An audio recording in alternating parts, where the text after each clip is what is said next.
Bien, entonces vamos a comenzar con las glándulas anexas. Ayer vimos las glándulas salivales que van a depositar su contenido en la boca. Hoy vamos a iniciar con el páncreas, que va a liberar parte de sus contenidos en el intestino delgado y va a colaborar con el proceso de la digestión. Pero como vimos en el sistema endocrino, el páncreas tenía una función endocrina y secretaba hormonas que permitían, hormonas peptídicas que algunas permitían la regulación de la concentración de azúcar en sangre, como la insulina y el glucagón, pero también liberaban otras hormonas como el polipeptídico pancreático y la somatostatina, que también regulan o participan en la regulación de la glucosa en sangre.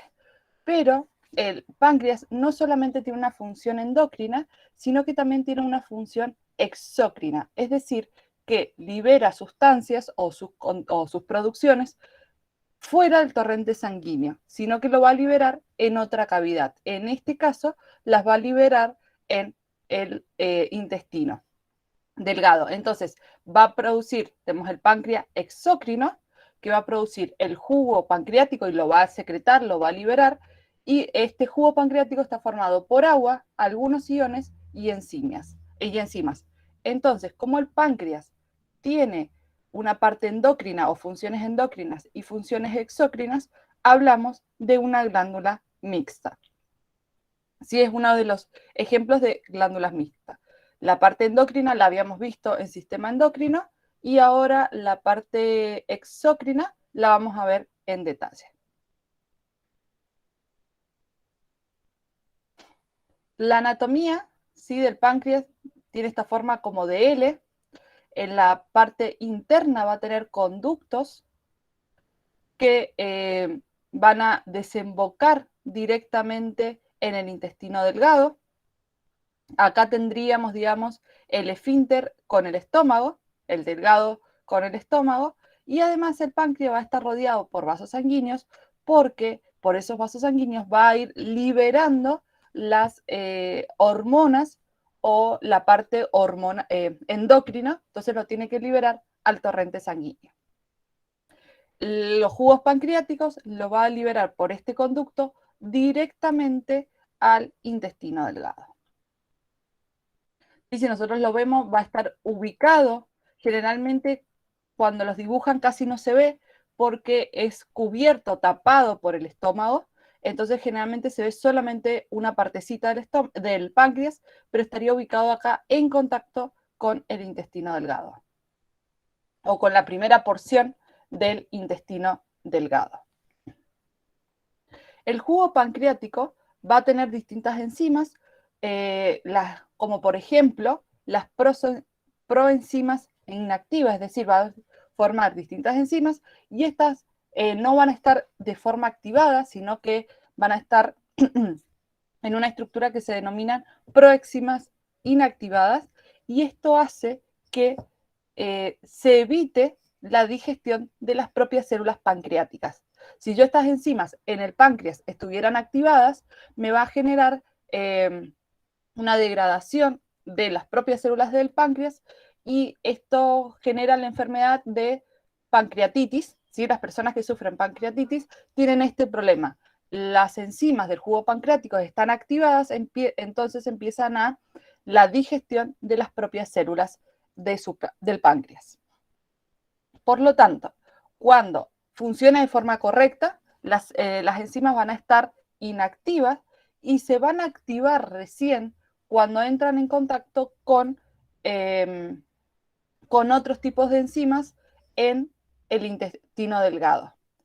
Las funciones que van a tener o las enzimas que pueden liberar el jugo pancreático van a tener enzimas que van a degradar almidones, ¿sí? O van a continuar con la degradación del almidón, y después van a tener enzimas como la tripsina que tienen la función de degradar aminoácidos, péptidos, proteínas, ¿sí? Lo que vaya quedando, pues recuerden que ya tuvimos una gran digestión en el estómago, entonces lo que queda de digestión o lo que queda a digerir en el duodeno, que va a ser la primera fracción del intestino delgado, que es donde el páncreas va a liberar sus contenidos, se va a producir la degradación a través de las enzimas que va a producir el jugo pancreático. Entonces, el jugo pancreático va a tener tripsinógenos, que van a ser las enzimas inactivadas. Cuando llegan al intestino delgado, van a entrar en contacto con las enteroquinasas, y las enteroquinasas van a activar el tripsinógeno, lo van a activar a tripsina. Y esta tripsina va a activar a su vez, o va a transformar el quimiotripsinógeno en quimiotripsina, y estos son los que van a degradar principalmente las proteínas que todavía faltan degradar para su absorción. Y la tripsina en algunos casos también pueden activar carboxipeptidasas y lipasas, es decir, va a degradar almidones y lípidos. ¿Estamos hasta acá? ¿Alguna duda? Profe, Sí. en el gráfico, ¿la tripsina qué hace con el tripsinógeno? Porque me marea la flechita esa que vuelve. Bien. El tripsinógeno va a ser la enzima inactiva. Entonces, cuando entra en contacto con la enteroquinasa, se va a activar a tripsina. Sería la parte superior. Y a su vez la tripsina puede estimular la conversión de tripsinógeno nuevamente en tripsina. ¿Sí? Al ya haber formado tripsina, esa misma tripsina estimula a que se forme más tripsina, que se active más tripsinógeno.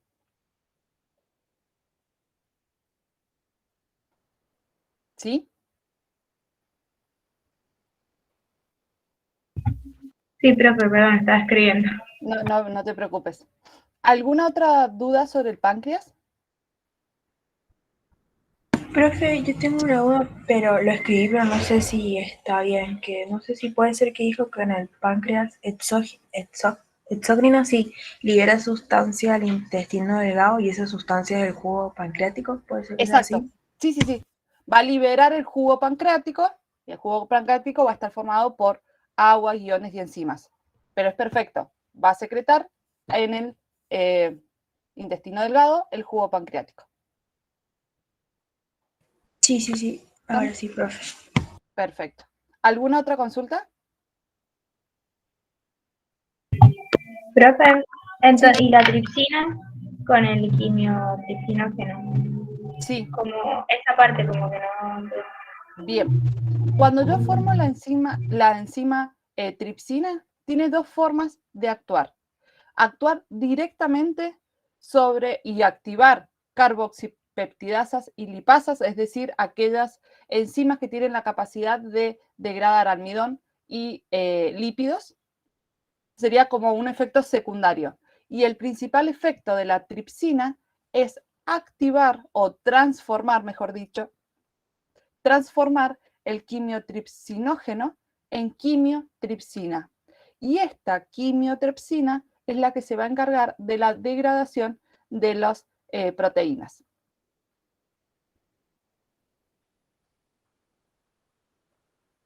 ¿Sí? Sí, profe, ahora sí, muchas ¿Sí? gracias. No de nada, es como que transforma la unión del quimiotripsinógeno con la tripsina, generan otra enzima que esa va a empezar a degradar. Si yo no tengo tripsina, no puedo transformar en quimiotripsina. No, es como que nos hace la digestión. Al igual que si yo no tengo la enteroquinasa, que la va a generar el intestino delgado, si yo no tengo esto, no se activa a tripsina, porque está inactiva. ¿Alguna otra consulta?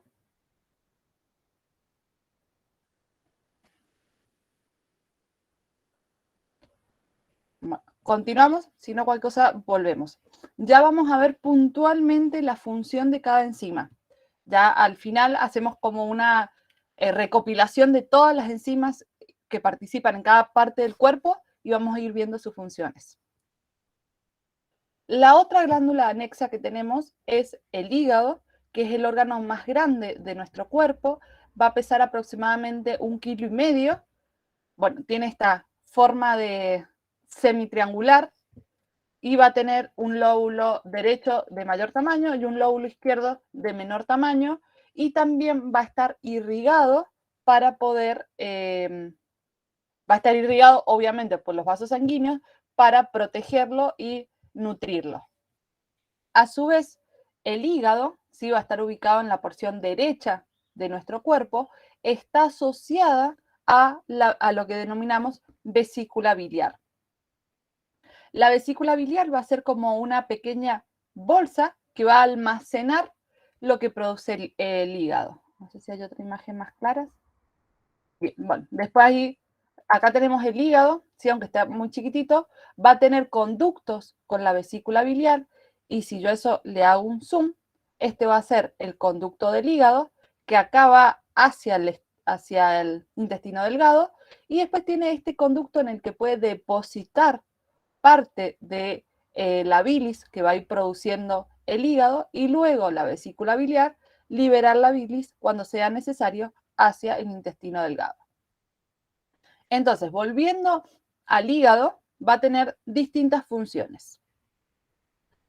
Va a regular la glucemia porque puede almacenar y liberar carbohidratos, es decir, con la ayuda de la insulina y el glucagón, ¿sí?, o con la activación de la insulina y el glucagón, va a liberar o va a absorber los hidratos de carbono desde la sangre, y de esa manera va a regular la glucemia.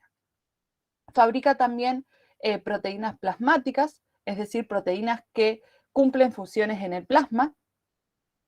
También tiene una importante función en el procesamiento de aminoácidos, porque lo que realiza es toma los aminoácidos o las proteínas y los genera o los convierte en carbohidratos o en otros, en carbohidratos, y los transporta a otros tejidos o a otras células que toman esos carbohidratos como materia prima y sintetizan proteínas.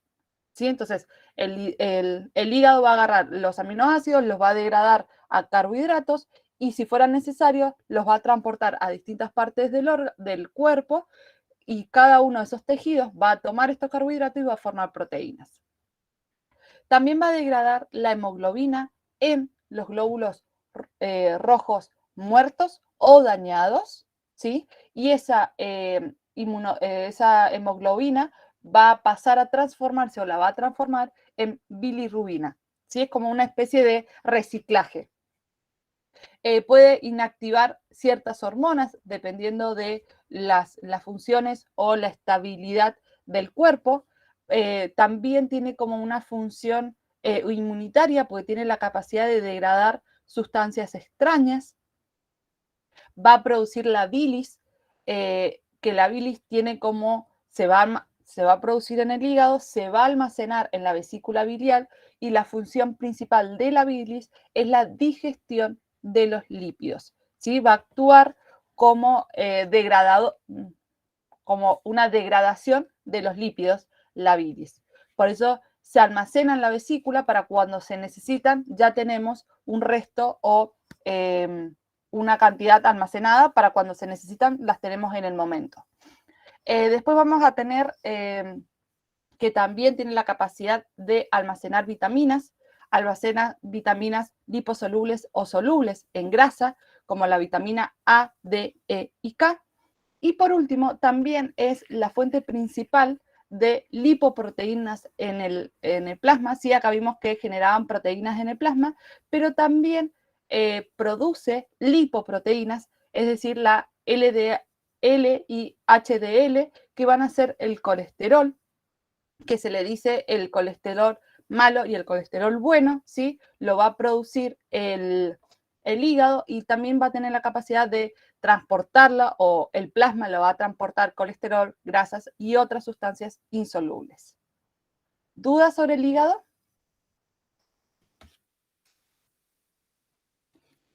Profe, Sí, yo tengo una duda. ¿Puede ser que en el inicio dijo que está irrigado? ¿Puede ser? sí, el hígado, como todos los tejidos, va a estar irrigado por los vasos sanguíneos. ¿Qué quiere decir que sea irrigado, que esté irrigado? Bien, ¿qué quiere decir? Que va a tener vasos sanguíneos que les van a aportar sangre, va a aportar oxígeno, y ese oxígeno y también va a absorber el dióxido de carbono o los desechos que produzcan el hígado.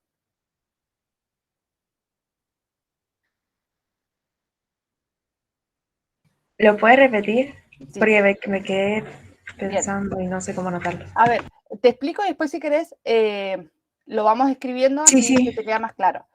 ¿A qué hago referencia con irrigar? Irrigar es que va a tener un tejido sanguíneo, ¿sí? Va a estar rodeado por capilares y esos capilares van a permitir la oxigenación, o sea, llevarles a las células del hígado oxígeno o los nutrientes que necesitan, y a su vez esos capilares van a poder absorber o recibir los desechos del hígado, como el dióxido de carbono u otros desechos. A eso hace referencia con irrigar, como todos los órganos. Porque si yo a los distintos órganos no les llegan los vasos sanguíneos, esos órganos se van muriendo. ¿Sí? Ahora, si querés más o menos, te lo dicto. ¿Pero quedó claro la idea, Male? Sí, ahora sí. ¿Sí? Entonces, va a estar irrigado o va a estar rodeado por vasos sanguíneos, los cuales va a permitir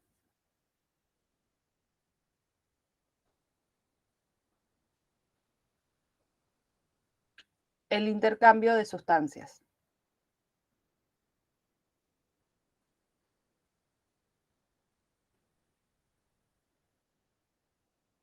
Cuando estés, me avisas. Sí, profe, ahora sí, ¿Sí? gracias. Bien. Sí. Y esos vasos sanguíneos también van a permitir, ¿sí?, cumplir con, por ejemplo, esta función de la glucemia, ¿sí? Porque desde los vasos sanguíneos va a absorber la glucosa si fuera necesario, o en los vasos sanguíneos va a liberar la glucosa. Entonces, todo esto, excepto la bilis, todo lo demás lo va a hacer a través de los vasos sanguíneos. ¿Sí? Porque si produce lipoproteínas, los va a liberar al plasma. Si produce proteínas plasmáticas, las va a liberar al plasma de esos vasos sanguíneos. Entonces, por eso es tan importante que esté rodeado de capilares, además de este intercambio, es también porque necesita el tejido recibir oxígeno y nutrientes, y también necesita eliminar los desechos. Todos nuestros órganos van a estar irrigados, porque si algún órgano no está irrigado o se corta esa irrigación, se produce o produciría la muerte de ese tejido u órgano. ¿Alguna otra duda?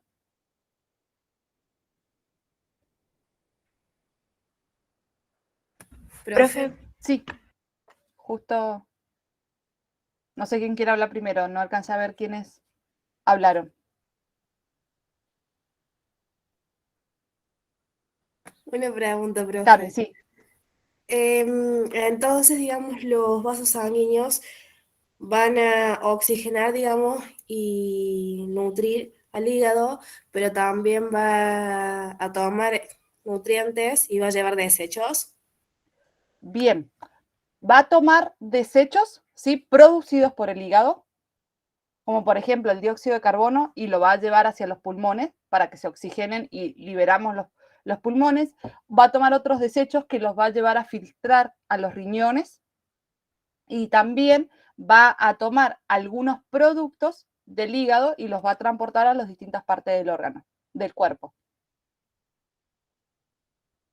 Gracias, profe. De nada. Sí, esto sería en general en todos los órganos. El páncreas, en vez de darle carbohidratos al vasos sanguíneos, va a dar hormonas como la insulina, el glucagón y también los desechos. Y no sé quién más quería preguntar. yo, profe, iba a Sí, Mal. preguntar de que, si no me equivoco, dijo algo de que todos los organismos, ¿Órganos? no me acuerdo, ajá, van a necesitar de los vasos sanguíneos menos uno, dijo, que no alcancé a escuchar.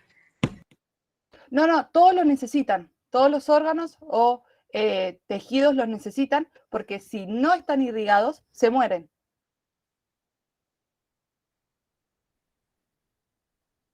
Ah, entonces sí, escuché mal, entonces sí, sí.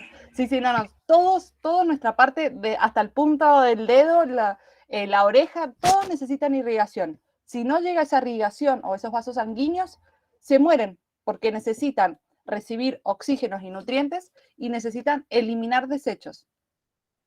Entonces, todos van a tener irrigación. Sí, sí, profe, ahora ¿Vamos? sí, gracias. Perfecto. ¿Alguna otra duda? Continuamos entonces. La vesícula biliar, como hemos estado mencionando, va a tener la función de almacenar la bilis que fue sintetizada por el hígado. Entonces, hago esta aclaración bien importante porque en algunas bibliografías o quizás en la escuela nos han enseñado que la vesícula biliar es la que produce la bilis. La vesícula biliar solo va a liberar, va a secretar la bilis, no la va a producir. ¿Sí? La va a producir el hígado, y la vesícula biliar la almacena y luego la va a secretar cuando sea necesaria. Entonces va a estar acá, próxima al hígado. Generalmente cuando vemos una imagen no se observa porque el hígado o la cubre por completo o se ve muy poquito. Sí, que ese, por ejemplo, ese amarillito que estaría ahí sería el páncreas, que casi no se ve por la ubicación de los órganos, pero está presente. Entonces, en la vesícula biliar va a ser una bolsita de almacenamiento de la bilis. A su vez, vamos a tener dos glándulas, hígado y páncreas, pero vamos a tener tres conductos porque la vesícula biliar también puede liberar bilis o secretar bilis.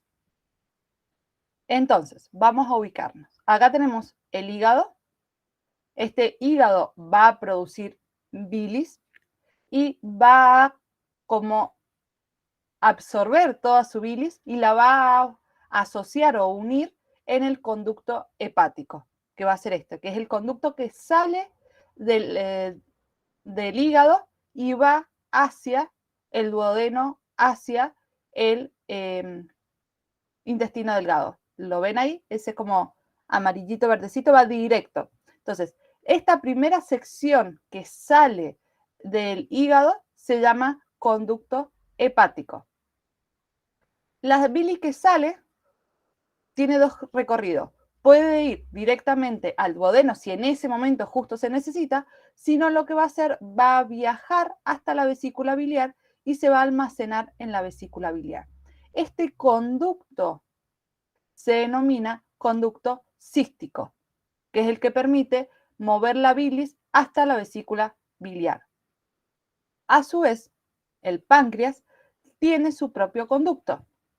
El páncreas va a juntar todo su jugo pancreático, igual que lo que hace el hígado, ¿sí? Como un embudo, va a ir juntando todo lo que tiene y lo va a asociar o llevar hasta el conducto pancreático principal, que va a estar acá en conjunto, que sería este que está acá más gruesito y se va a unir a esos tres conductos, el conducto cístico, el conducto hepático y el conducto pancreático, se van a unificar en el conducto coledoco, ¿sí? Doco, perdón. En este conducto, y todos esos contenidos van a desembocar en el duodeno. ¿Sí? Yo junto las distintas partes y todo va a desembocar en el coledoco, que va a ser toda esta partecita desde acá, desde abajo del conducto cístico hacia el duodeno. Entonces, el hígado va a liberar sus sustancias, la vesícula biliar va a secretar lo que almacena y el páncreas también lo va a liberar todo en ese conducto, y las dos sustancias, la bilis como el jugo pancreático, se mezclan o se pueden mezclar en ese conducto y luego entran en conjunto al duodeno. ¿Se entendió lo de los conductos? Profe, en todos Sí. esos conductos va a pasar la bilis, ¿verdad? excepto en el pancreático, Ah, bien, gracias. ¿sí? Porque el pancreático es del páncreas al conducto, entonces ahí solamente jugo pancreático. Pero en el hepático, en el cístico y en el coledoco, sí. ¿Alguna otra gracias. consulta? Sí, perdón, Mari. No, gracias. De nada. ¿Otra consulta sobre los conductos?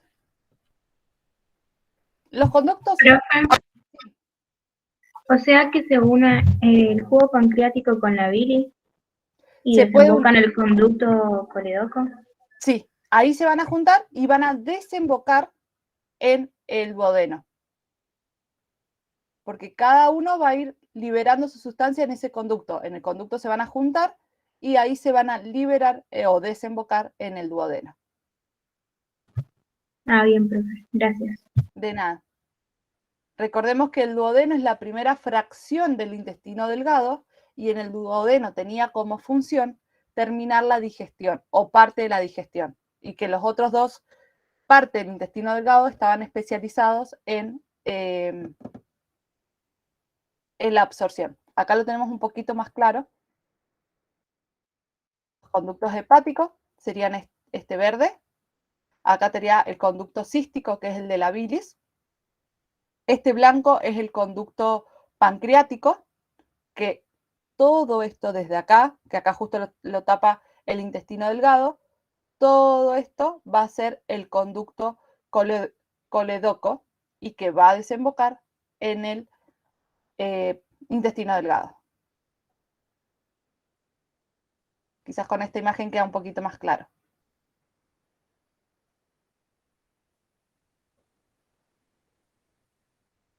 ¿Alguna duda de esto?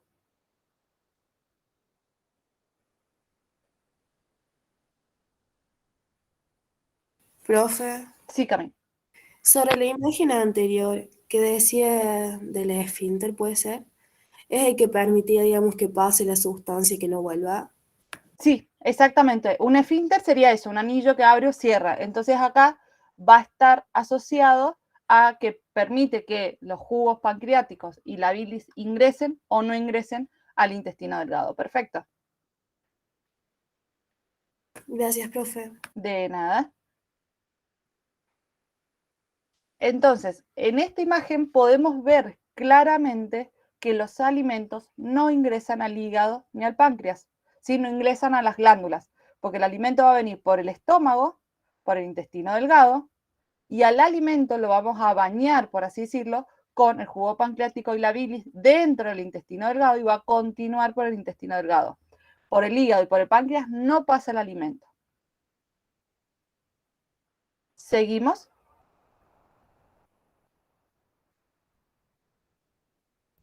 Sí, profe.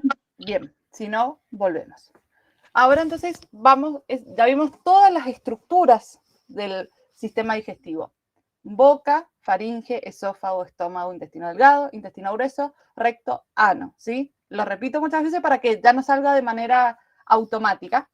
Y tenemos glándulas salivales que van a liberar sus contenidos en la boca. Y después tenemos dos glándulas anexas más, el hígado y el páncreas, que van a liberar su contenido en el intestino delgado, en el duodeno, que es la primera fracción del intestino delgado, y además el hígado va a tener una sección de almacenaje de la bilis que va a ser en la vesícula biliar. Y el páncreas va a liberar el jugo pancreático. Ahora vamos a ver qué enzimas se producen en cada uno de los órganos y qué acciones tienen. En la boca, como dijimos recién, tenemos las glándulas salivales, pero si se acuerdan cuando vimos toda la estructura interna del tubo digestivo, teníamos en la parte de la mucosa distintas glándulas que van a ir cumpliendo funciones, ¿sí? Van a ser glándulas como individuales y cada una puede ir liberando algunas sustancias. Entonces vamos a ver que además que en la boca y en el intestino vamos a tener distintas enzimas. Puntualmente la de la boca son producidas por las glándulas salivales. Entonces tenemos la amilasa salival, que lo que va como función es degradar almidones, el maltosa y oligosacáridos. Es decir, si yo me como, por ejemplo, una tortita, la voy a empezar a degradar en la boca, pero si me como un bife, no va a empezar su degradación en la boca, más que la trituración por los dientes. Después tenemos la lipasa lingual, que esta tiene como acción degradar los triglicéridos, pero necesita un pH ácido para actuar, para activarse. Entonces, se secreta en la boca por las glándulas salivales, pero empieza a activarse y cumplir su función recién en el estómago cuando encuentra el pH ácido adecuado para su activación. Después en el estómago, que estas las van a liberar las mismas células del estómago que se encuentran en la mucosa, vamos a tener la pepsina, que va a tener la función de degradar proteínas a polipéptidos, y la lipasa gástrica, que va a degradar triglicéridos. Y además de esta lipasa gástrica, vamos a tener también la lipasa lingual, que se va a activar. Pero en este caso no está mencionada acá porque estas son las que genera el estómago. ¿Estamos hasta acá? Profe, ¿cómo dijo la lipasa lingual? La lipasa lingual se libera en la boca, ¿sí? Y se va a unir al alimento, por eso hacemos el bolo alimenticio, pero no va a ser más que unirse, no va a actuar.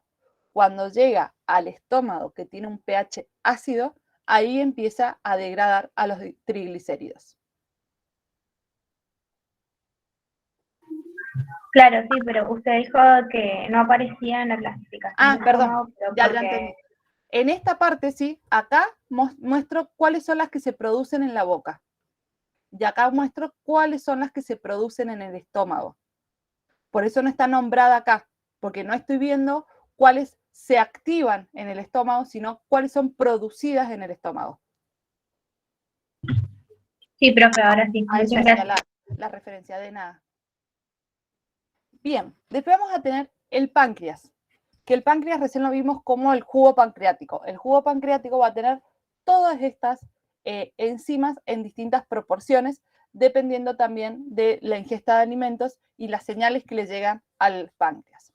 Entonces, amilasa pancreática va a degradar almidones, a polisacáridos y disacáridos. Amilasa siempre va hacia los almidones. Dependiendo de quién la produce, es en qué va a transformar el almidón. Después tenemos la lipasa pancreática, que la lipasa, ¿sí?, siempre va a degradar lípidos, ácidos grasos, colesterol, glicerol. Colesterol. La tripsina, que va a degradar polipéptidos en dipéptidos y actúa sobre las enzimas pancreáticas para activarlas. Sí. Después tenemos la quimiotripsina, que también es producida por el páncreas. Va a degradar los polipéptidos a dipéptidos. Si esta tripsina va a activar, por ejemplo, la quimiotripsina. También va a activar la carboxipeptidasa, que va a degradar polipéptidos en dipéptidos. También tenemos dos enzimas que casi no las mencionamos, pero están presentes, que es la desoxirribonucleasas, que van a degradar ADN en nucleótidos, y la ribonucleasas, que va a degradar el ARN en nucleótidos. ¿Por qué? ¿Cuál es la función de las enzimas? Degradar todo esto a las unidades mínimas para que después el cuerpo pueda formar sus propias moléculas a medida que las vaya necesitando o las va almacenando. Profe, una duda. La tripsina, la quimiotripsina y la carboxipeptidasa, ¿puede ser Sí. que tengan la misma función? De polipéptidos, díptidos, sí. Excepto que la tripsina, además de degradar de polipéptidos a dipéptidos, tiene la función de activar las otras enzimas. Sería como el plus de la tripsina, pero lo otro es igual. O sea que la tripsina activa a la quimiotripsina y a la Peptidasa, Esa. exacto. Sí. Va a activar a las dos. Sí, Bien, profe. un segundo a lo que vimos en el páncreas, ¿sí? Acá tenemos la tripsina, que va a activar la quimiotripsinógeno en tripsina, por lo tanto, activa la quimiotripsina, también va a activar la carboxipeptidasas y las lipasas si fueran necesarias. Esta activación de sustancias va a depender de las necesidades del alimento en ese momento. Dependiendo qué alimento hay para degradar, es las que se van a ir activando si fueran necesarias. Profe, Sí. pero le hago una pregunta, porque en el esquema como medio es en cadena. La tripsina tiene que ser, ¿cómo se llama? Espere que le saco una foto. Activada. Ajá, activada por la esteroquinasa, o sea, del tripsinógeno viene esa palabra, y ahí ya convierte en tripsina. Claro. Eso tendría que haber pasado antes. Exacto, ¿sí? El jugo pancreático, o sea, desde el páncreas, va a salir en estado de tripsinógeno. No puede salir en estado de tripsina porque si sale en tripsina daña el páncreas. Entonces sale en estado de tripsinógeno. Cuando el tripsinógeno en el jugo pancreático llega al intestino delgado, ¿sí? ¿Hasta ahí estamos? En el intestino delgado hay enteroquinasa. Y la unión o la reacción entre el tripsinógeno y enteroquinasa produce la activación de la tripsina o produce tripsina. Entonces ahí ya está la enzima activada. ¿Sí? Sí, profe, ahora sí. Y ahí a su vez la tripsina va a ir activando las otras. Como acá el quimiotripsinógeno no está activado con la ayuda o la participación de la tripsina, pasa a quimiotripsina, que es la activada. Como una cascadita, digamos. Sí, profe, ahora sí. Perfecto. Buenísimo. ¿Alguna otra duda?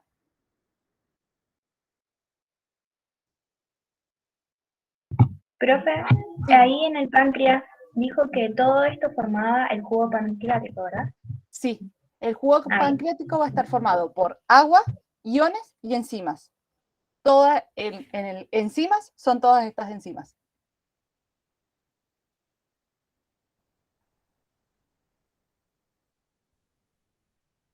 ¿Seguimos? Gracias, profe. Sí. De nada. Bien.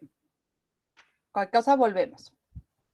En el hígado va a producir la bilis, como ya dijimos. La bilis va a contener agua, iones como el bicarbonato, sodio y calcio, ácidos biliares, sintetizados a partir del colesterol, porque una de las funciones del hígado era la degradación del colesterol, y a su vez la otra función que va a tener va a contribuir a la digestión de las grasas. Pero en el hígado no mencionamos como ninguna enzima en particular, sino como la mezcla de todo esto produce las degradaciones. En el intestino delgado, ¿sí? Vamos a tener que las propias células del intestino delgado van a liberar todas estas enzimas. Acá vamos a tener la enterocinasa duodenal, porque está producida en el duodeno, que esta actúa sobre el tripsinógeno para activarlo a tripsina. ¿Sí? Esta enterocinasa es esta que teníamos acá en el esquema.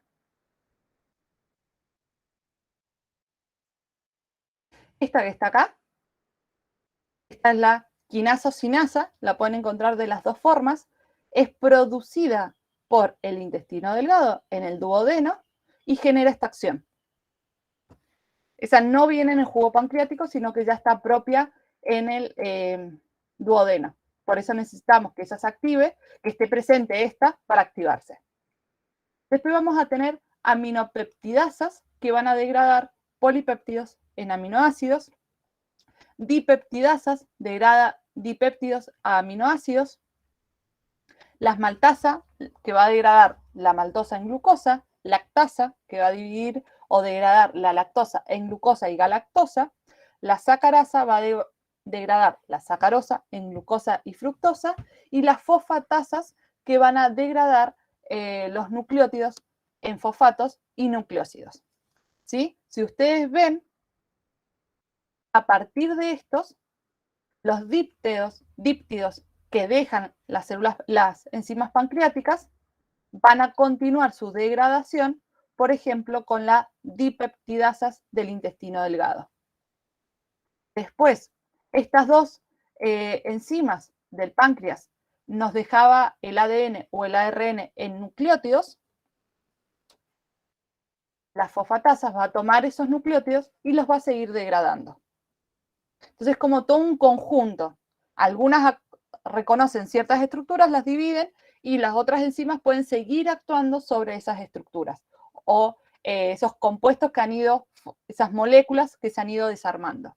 Porque nosotros necesitamos transformarlos en las unidades más pequeñas que podamos para que de esa manera puedan atravesar los vasos sanguíneos, los capilares, y lleguen al torrente sanguíneo y de esa manera transportarse a todo el cuerpo.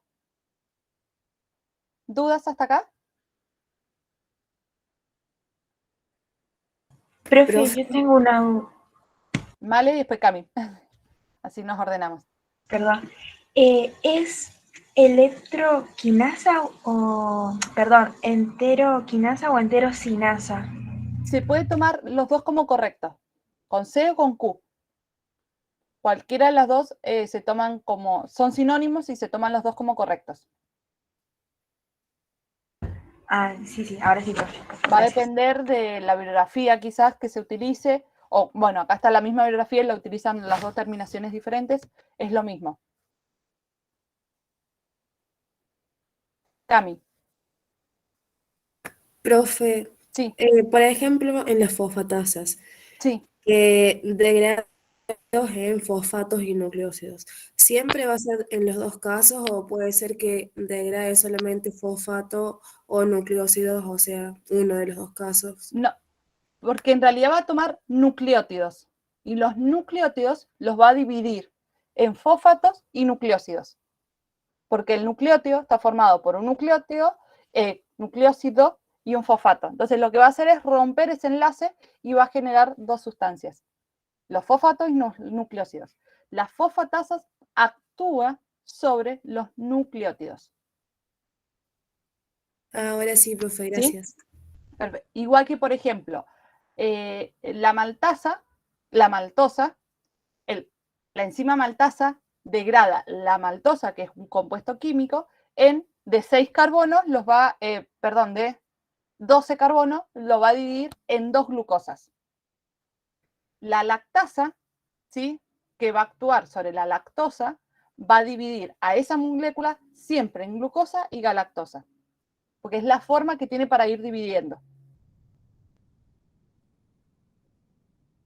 ¿Se entiende? Ahora sí, profe, muchas gracias. No, de nada. Entonces, siempre es lo primero y lo segundo van a ser los productos. Los polipéptidos se van a degradar en aminoácidos y así van a ir trabajando. Como son, imagínense que las enzimas son como tijeritas que cortan en ciertos lugares donde están indicados. Entonces, al cortar la lactasa en cierto lugar, va a generar una glucosa y una galactosa. No puede generar dos glucosas porque van a sobrar ciertos carbonos no, carbono, oxígeno, hidrógeno, que van a sobrar de las moléculas y no van a tener ninguna función. Entonces prefiere dividirla en glucosa y galactosa. ¿Seguimos? Profe, Sí, Mari. ¿podría mostrar de vuelta la diapositiva anterior?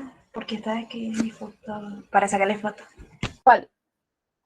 No sé cuál, Esa, Male. sí, esa. Ah, listo, perfecto.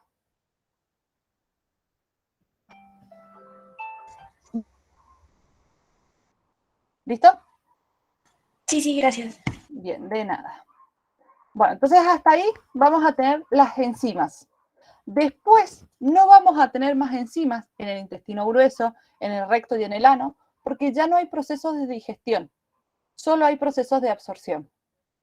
Y en la faringe y en el esófago no hay enzimas porque la función que tiene es transportar el bolo alimenticio o el alimento desde la boca hacia el estómago. ¿Se entiende? Porque solamente hay ahí, porque es donde se produce la digestión.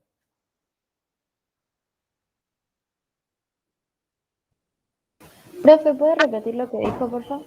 Sí, que en el intestino grueso, recto y ano no van a haber liberación de enzimas porque no hay digestión en esos órganos.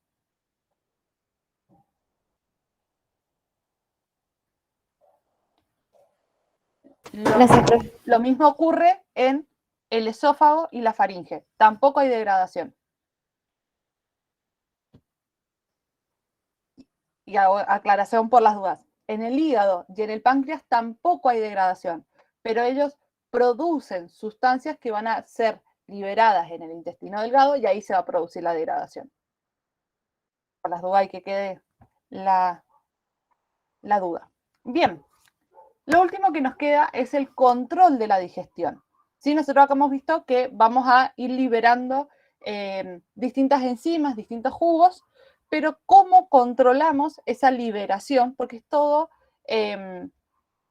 involuntario. Nosotros no le decimos al hígado producir más bilis o al páncreas producir más jugo pancreático. No lo podemos manejar. Entonces vamos a tener un control nervioso donde vamos a tener una parte del sistema nervioso central que lo que va a hacer es tener información del contexto sensorial y fisiológico, y esa información que recapitula el sistema nervioso central va a ser comunicado al sistema nervioso autónomo.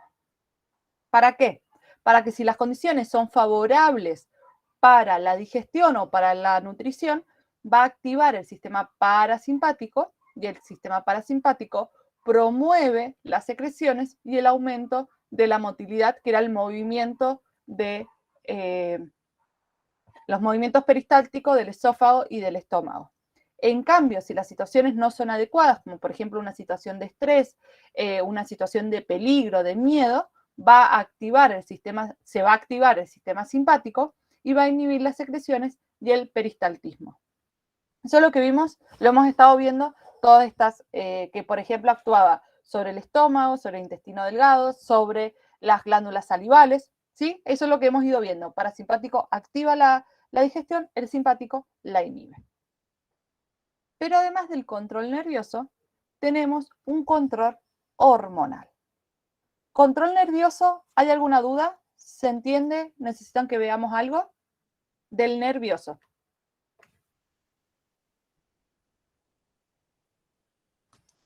Seguimos entonces. Profe, el sistema nervioso central, como que mucho no entendí. Bien, el sistema nervioso central, vamos a tener los sensores o la información del medio va a llegar al sistema nervioso central. Va a llegar, por ejemplo, la vista, el olfato, la atención, la concentración, toda esa información que recorre nuestro cerebro o acumula nuestro cerebro, va a informar al sistema nervioso autónomo. Si estamos en una situación de estrés, entonces va a hacer que el simpático se active para que se inhiba la secreción. Si estamos en una situación relajados, por ejemplo, en nuestra casa, comiendo, entonces va a activar el parasimpático. O sea, profe, que el control del sistema nervioso central activa al control del otro sistema. Claro, no activa, informa, sería. Bien, profe, gracias. ¿Sí? Y el sistema autónomo va a activar el parasimpático o el simpático. ¿Sí? Es como información general, como el espía. Bueno, está todo controlado, se puede comer o no se puede hacer la digestión, hay que salir corriendo. Profe, entonces como una cadena, cadena, porque el sistema nervioso central hace comunicación con el otro sistema. Sistema nervioso autónomo. El autónomo, no me salía el nombre, y el autónomo después va a mandar la información al parasimpático, Claro, parasimpático, al simpático. va a activar o el parasimpático o el simpático, sí. A Recordemos, cualquiera de los dos, a los dos a la misma vez, ¿no? No, porque acuérdate que hacen acciones contrarias. Entonces, si yo estoy en una situación de estrés, se va a activar el simpático. Si estoy en una situación relajada, tranquila, se va a activar el parasimpático. Sí, profe, ahora sí. ¿Sí? Gracias. Por ejemplo, a veces sufrimos una situación muy estresante o cuando estamos por rendir o, no sé, tuvimos un accidente que podemos pasar horas sin tener hambre, sin comer, porque no nos damos cuenta porque está activado el simpático. Entonces está como bloqueado toda la parte digestiva. Dependiendo de la situación, se va a activar uno u otro, entonces se va a activar la digestión o se va a inhibir la digestión. Como todo nuestro cuerpo, digamos, sintamos que lata más el corazón, late menos, dependiendo del entorno que tenemos en ese momento. ¿Alguna otra pregunta del nervioso? Yo, profe, disculpe. Sí, Cami. No, no hay ningún problema. ¿Qué sería peristaltismo? El peristaltismo son los movimientos que realizan el esófago, estómago e intestino delgado. Son movimientos de contracción, que esos movimientos de contracción colaboran con la digestión mecánica del cuerpo. Gracias, profe. De nada. Por ejemplo, en el esófago, los peristaltismos lo que va a hacer es apretar uno, apretar el otro y así sucesivamente para que baje el alimento. En el esófago, en el estómago, perdón, esa contracción va a hacer que el bolo alimenticio se mezcle con los jugos gástricos y haya una mejor digestión. Pero igual que la motilidad es el movimiento de estos órganos. ¿Algo más? Profe, ¿puedes repetir de vuelta qué órganos dijo? Esófago, Estómago y la primera porción del intestino delgado. Sería el Duodeno. Es el duodeno. Ahí está, gracias. Exacto. De nada. ¿Algo más? Seguimos, cualquier cosa volvemos. También tenemos, como sabemos, todo nuestro cuerpo funciona a través del control hormonal, es decir, el control del sistema endocrino a partir de las hormonas. Las que vamos a ver acá, si ustedes se acuerdan, nosotros vimos que teníamos los órganos endocrinos, que su principal función era la producción de hormonas, y después teníamos otros órganos o tejidos, como por ejemplo el corazón, que su principal función no era la producción de hormonas. Esto es lo que pasa en estos órganos. Su principal función no es la producción de hormonas. Entonces, por eso no lo vemos como órganos endocrinos. Vamos a ir viendo que en distintos órganos van a aparecer distintas hormonas y algunas hormonas pueden estar presentes en más de un órgano. Entonces, en el estómago vamos a producir la hormona denominada gastrina. ¿Cuál es la función de la gastrina?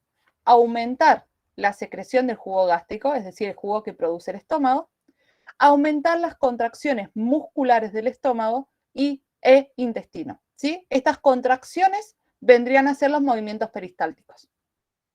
Eso colabora en la digestión. Después tenemos en el duodeno, que es el intestino delgado, la primera porción del duodeno, la hormona denominada colecistocinina. Esta hormona va a aumentar la liberación de enzimas pancreáticas, que va a colaborar con la digestión, y va a aumentar el vaciamiento de la vesícula biliar. Es decir, cuando tenemos esta hormona, significa que el duodeno tiene alimento y necesita ser degradado y activa tanto las enzimas pancreáticas como el vaciamiento, es decir, que todo lo que tiene la vesícula lo libera el intestino en ese momento. Profe, una duda. Sí. ¿Por qué se hacen los cálculos en la vesícula? ¿Porque no se vacía bien? ¿O por qué? Puede ser por distintos motivos. Hay algunos cálculos que son de calcio. porque hay algunas personas que tienen una producción de calcio excesivo. Entonces, como el hígado es parte de, una de las funciones que es eliminar ciertas sustancias, puede ser que el hígado absorba demasiado calcio para ayudar al equilibrio y ahí se vayan formando los cálculos de calcio y quedan almacenados en la vesícula. Esa sería una. Y después, los otros tipos de cálculos no recuerdo de qué son, pero puede ser eso, algún funcionamiento mal o un exceso de algo en nuestro cuerpo. Como que se va almacenando. Está bien, pero Porque como los cálculos son sólidos, no bajan, o en general, como son sólidos y pueden tener gran tamaño, no pasan por los conductos, entonces se quedan en la vesícula. ¿Sí? sí, profe, gracias. Perfecto, de nada. Después tenemos la hormona bombecina, que se va a encontrar o se va a producir en el estómago y en el ilion, que el ilion va a ser la última fracción del intestino delgado. ¿Y qué es lo que va a hacer esto? Va a aumentar la secreción de gastrina y de colexitocina. ¿Sí? Esta bombecina aumenta estas dos hormonas y se van a liberar tanto en el estómago como en el ilion. Después tenemos el enteroglucagón. El enteroglucagón va a ser producido en el intestino grueso y lo que va a hacer es aumentar la secreción de insulina, que la absorción, la insulina lo que va a hacer es absorber glucosa y va a disminuir la secreción de ácido en el estómago.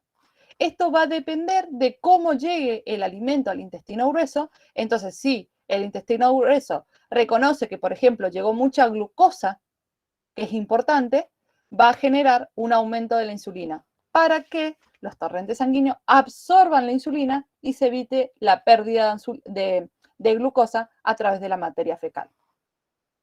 Después tenemos de vuelta el duodeno, que es la primera parte del intestino delgado, donde va a producir secretina. ¿Cuál es la función? Aumentar la secreción pancreática alcalina, ¿sí? De las enzimas que son alcalinas, no ácidas, y aumenta la secreción de bilis. Entonces, similar a la colecistocina, nada más que va a accionar por otros lados, los mismos órganos, pero por otros lados. Después tenemos el ilion, que va a ser la última parte del intestino delgado, que va a activar la motilina. La motilina, como el nombre lo dice, o asociados al nombre, aumenta la motilidad intestinal. Es decir, aumenta las contracciones o los movimientos de los órganos y de esa manera colabora con la digestión. En el estómago, duodeno y páncreas, duodeno, primera porción del intestino delgado, se va a generar la somatostatina. La somatostatina va a generar una disminución de la secreción gastrointestinal pancreática global. Esto es cuando ya está muy degradado el alimento, que ya está casi terminado o no se necesita más sustancias de la bilis y del intestino, entonces como que hace de la bilis, no, perdón, del páncreas y del intestino, entonces hace como un parate, como estamos terminando la digestión, no sigamos produciendo más. Y el PIG, que es el péptido inhibidor gástrico, que lo va a producir el duodeno, ¿sí? Es un péptido inhibidor, entonces la función que va a hacer es disminuir la motilidad gástrica y disminuir la velocidad del vaciamiento gástrico. ¿A qué hace referencia con el vaciamiento gástrico? Es el pasaje de alimento del quimo que se encuentra en el estómago hacia el intestino delgado. Entonces disminuye. Eso ya es cuando ya se produce una digestión o cuando estamos terminando la digestión, o puede ser que se produzca por la inhibición del sistema nervioso autónomo simpático. ¿Dudas?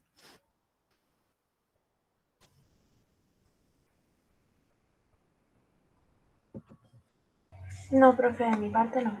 Buenísimo. Entonces, hasta acá ha sido la clase de hoy, lo que teníamos que que ver hoy. Si no hay dudas, están liberados. La semana que viene vamos a terminar